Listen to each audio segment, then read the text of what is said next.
Good morning बच्चों। आज हम देखेंगे धातुएं और अधातुएं। उस लेसन में हम लोग पढ़ेंगे धातु और अधातुओं के रासायनिक गुण। पहला रासायनिक गुण है ऑक्सीजन से अभिक्रिया। तो जो धातुएं होती हैं वो हवा मतलब ऑक्सीजन से क्रिया करके ऑक्साइड बनाती है, जो पानी के साथ क्रिया करके हाइड्रोक्साइड बनाती हैं और जिनकी प्रकृति क्षारीय होती है। जैसे मैग्नीशियम ऑक्सीजन से क्रिया करके मैग्नीशियम का ऑक्साइड बनाती है और ये मैग्नीशियम का ऑक्साइड कैसा होता है, क्षारीय प्रकृति का होता है। ठीक है। इसके विपरीत अधिकतर अधातुएं जो है हवा की ऑक्सीजन से क्रिया करके ऑक्साइड बनाती है और जो पानी के साथ क्रिया करके अम्ल देते हैं। जैसे यहाँ सल्फर ऑक्सीजन के साथ क्रिया करके सल्फर डाइऑक्साइड बनाए। ठीक है। फिर अगला हमारा है कि जल के साथ अभिक्रिया। जल के साथ अभिक्रिया में हम देखेंगे कि मैग्नीशियम जो है वो ठंडे जल के साथ में मंद अभिक्रिया करता है और परंतु गर्म जल और जल वाष्प के साथ तेजी से अभिक्रिया करती है। मैग्नीशियम हाइड्रोक्साइड और हाइड्रोजन बनाता है और जैसे यहाँ पर दिया हुआ है। ठीक है। जिंक और लोहा जल वाष्प के साथ अभिक्रिया बहुत ही मंद करते हैं। तांबा, सोना, चांदी आदि जल के साथ क्रिया ही नहीं करते हैं। उसी प्रकार धातुएं भी जल से अभिक्रिया भिन्न भिन्न प्रकार से होती है। धातुएं जल से के साथ अभिक्रिया नहीं करती। फास्फोरस को हवा के प्रभाव से सुरक्षित रखने के लिए पानी में रखा जाता है। यदि इसे वायु में रखा जाए तो वह जल उठता है और पानी की ऑक्सीजन के साथ प्रयोग कर लेता है।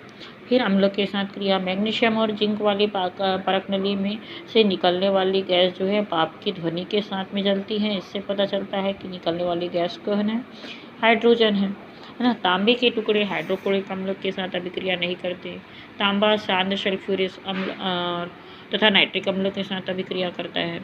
ठीक है। इसलिए तांबे जब दैनिक जीवन में इसका उपयोग हम नहीं करते हैं, क्योंकि इन बर्तन में ऐसे भोज्य पदार्थ जिनसे अम्ल उपस्थित हो रखे जाते हैं। तो भोज्य पदार्थ में उपस्थित अम्ल तथा बर्तन की धातु के साथ क्रिया के कारण विषैला पदार्थ बनता है और जो हमारे लिए नुकसानदायक होता है। फिर अगला है उसका धातु तथा धातु द्वारा विस्थापन।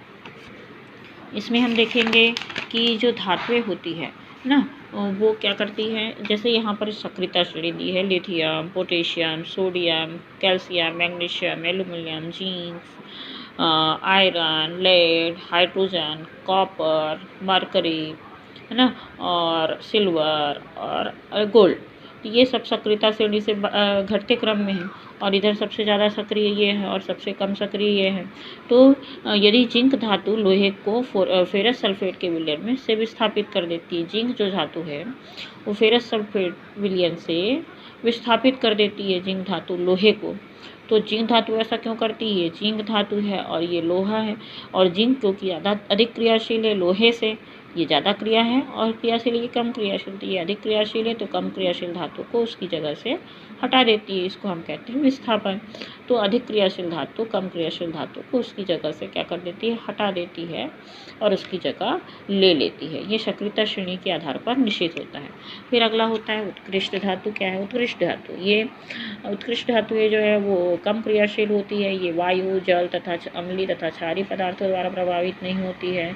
इस प्रकार की धातुओं को उत्कृष्ट धातुएं कहते हैं और उत्कृष्ट धातुओं की एक विशेषता यह है कि निष्क्रिय प्रवृत्ति के कारण इनकी धात्विक चमक जो है लंबे समय तक बरकरार रहती है। अगला टॉपिक है हमारा संक्षारण। क्या होता है? धातु की ऊपरी सतह पर उसके यौगिक का बनना क्या कहलाता है? संक्षारण कहलाता है।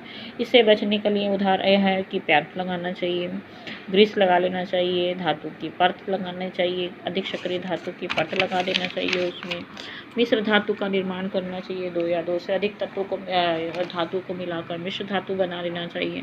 इससे भी उन संक्षारण से बचाव हो सकता है। मिश्र धातु स्टील है, स्टेनलेस स्टील है, कांसा है, पीतल, बेरिलियम, जर्मन सिल्वर, ये सभी क्या है? मिश्र धातु हैं और ये सब उनके अवयव हैं। इन सब तत्वों से मिलकर ये बने होते हैं। इनके उपयोग है ये धातु और अर्धधातुओं के उपयोग क्या है? और धातुओं के उपयोग लेड का उपयोग जो है साइकिल, मोटरसाइकिल में काम आने वाले छर्रे, टाँका लगाने के तार एवं नलों के पाइप बनाने में किया जाता है। टाइटेनियम धातु का उपयोग मशीनों के विभिन्न भाग, उपग्रह तथा रॉकेट बनाने में किया जाता है। एल्युमिनियम और सोने की पतली पन्नी का उपयोग सरल विद्युतदर्शी बनाने में किया जाता है। क्लोरीन का उपयोग जीवाणुनाशक के रूप में जल शोधन में किया जाता है। आयोडीन का उपयोग टिंचर आयोडीन में रोगाणुनाशक के रूप में किया जाता है। सल्फर का उपयोग दवाइयाँ, बारूद, पटाखे बनाने में किया जाता है। तो ये है उसके उपयोग, धातु और अधातुओं के उपयोग। अगले वीडियो में हम इसके प्रश्नोत्तरों को देखेंगे।